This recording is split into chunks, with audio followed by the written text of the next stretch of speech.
Olá, graça e paz. Estamos agora na nossa 30ª semana de leituras na nossa jornada de leitura bíblica.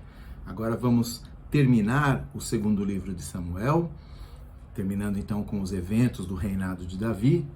E, como esse é um trecho pequeno que está faltando, vamos retomar as nossas leituras dos Salmos de Davi. Então, na primeira parte aí da semana, nós vamos terminar os eventos do reinado de Davi, que esses últimos eventos podem inclusive estar fora da cronologia. Nós já falamos sobre isso em outros momentos. É comum que o escritor bíblico não narre a história de maneira cronológica. Ele altera a cronologia, ele conta o que interessa primeiro e deixa outras coisas para depois, cria suspense em relação a alguns outros eventos, deixando para contar mais tarde. Isso é comum na narrativa bíblica. Então, talvez essa questão aqui, por exemplo, no capítulo 21, da lista de gigantes vencidos, não seja algo que aconteceu nesse momento do reinado de Davi, mas lá atrás, quando ele ainda estava vencendo, né, tendo as suas guerras todas aí abençoadas por Deus. Também no capítulo 21 fala da fome que foi causada pela perseguição que Saul havia feito aos gibeonitas, né? Então Deus castigou o povo com uma fome muito tempo depois do Saul já ter morrido, né, e do reino ser de Davi, mas está narrado aqui no capítulo 21 também. No capítulo 22, há dois cânticos de Davi, né?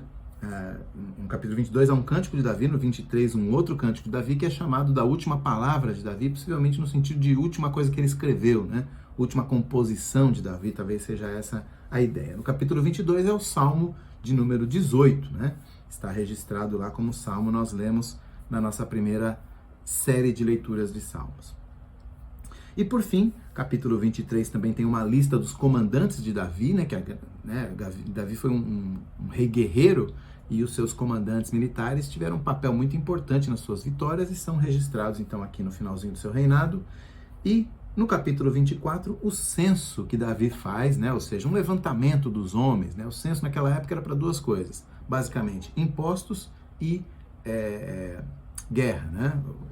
Verificar o tamanho do exército, quantidade de homens capazes de lutar. Basicamente esses dois motivos para um censo naquela época. E Deus então percebe uma intenção no coração de Davi que não era a mesma lá de Moisés, porque Deus ordenou que Moisés fizesse um censo, um levantamento do seu povo lá no deserto. Mas agora Davi faz isso com alguma arrogância no coração, que Deus identifica. O texto não fala disso claramente, só fala que Deus se desagradou. E então Davi recebe o castigo, né? O seu povo recebe o castigo, já que ele, como rei, é o representante do povo. Ele se arrepende e ele sacrifica a Deus. Tudo isso no capítulo 24, conseguindo então o perdão de Deus, a misericórdia de Deus. Nesse trecho aqui, curtinho, né? Temos dois destaques a fazer. O primeiro é que o relato de Davi, né, com todos os seus altos e baixos, termina então com essa nota de pecado, arrependimento e perdão. E nisso nós nos identificamos com Davi, né, porque essa também é a tônica do nosso relacionamento com Deus, da nossa vida cristã como um todo, né? Nós pecamos, nos arrependemos e recebemos o perdão do Senhor. Um segundo destaque é que a soberania divina está até no pecado de Davi. Na sua leitura aí você deve ter percebido que Deus é que ficou irritado com o povo por alguma coisa e resolveu então colocar ali uma situação na qual Davi se mostraria culpado e, portanto, mereceria o castigo, né? Não quer dizer que ele fosse inocente, né? Ele apenas precisava de ocasião para mostrar o seu orgulho. E também não quer dizer que o povo que morreu na peste que Deus enviou, não quer dizer que o povo era inocente. O texto começa mostrando que Deus queria punir o povo de Israel, mas ele traz então uma situação na qual o pecado que estava escondido no coração do povo e do rei se mostra e, portanto, merece o devido castigo de Deus, né? E então a gente vê a soberania de Deus até sobre uma questão tão difícil, né? A punição por causa de um pecado, mas um pecado que foi trazido à tona por uma situação que o próprio Deus determinou que acontecesse, né? O desejo ali de Davi fazer um censo.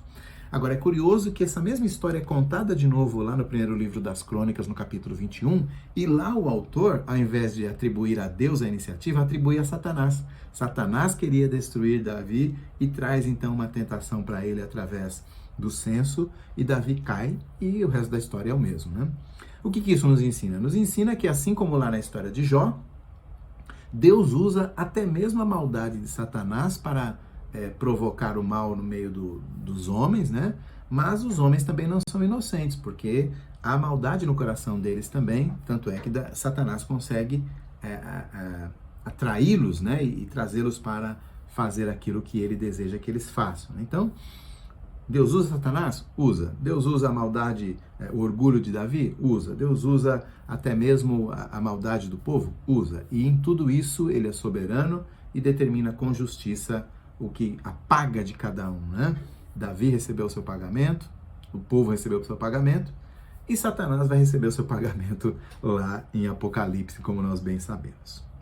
Bom, encerrado então essas primeiras leituras que terminam o segundo livro de Samuel, nós vamos retomar a nossa leitura dos Salmos.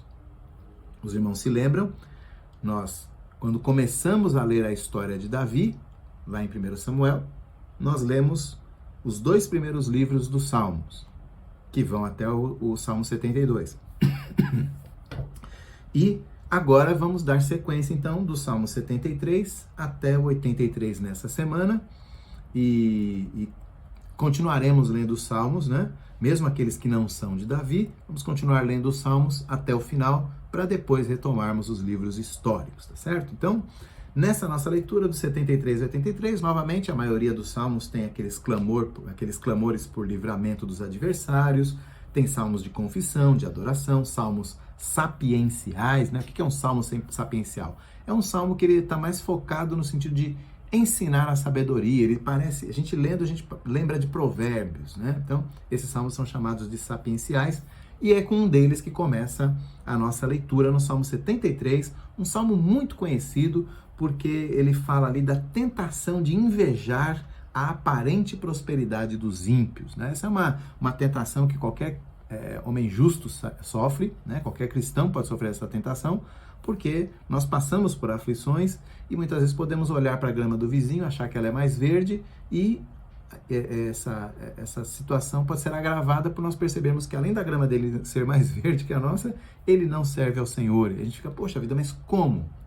O salmista do Salmo 73, então, Asaf, se debate com essa questão teológica e filosófica existencial e encontra a solução aos pés do altar de Deus, né? O Salmo 78 também eu quero destacá-lo aqui porque ele faz uma recapitulação da história do povo de Deus, né? Então, ele também é um salmo bem didático, né? Ele traz lá, ó, Deus fez isso, Deus fez aquilo, o povo foi rebelde, aí depois Deus fez aquilo e tal. Ele reconta de maneira poética e resumida toda a história do povo de Deus até aquele momento, né? Então, essa é a ideia dos salmos didáticos. Eles levam a uma reflexão a respeito da vida com Deus, e trazem, muitas vezes no final eles terminam como um salmo de adoração, mas a ênfase deles é ensinar. Há muitos outros salmos didáticos na Bíblia, né?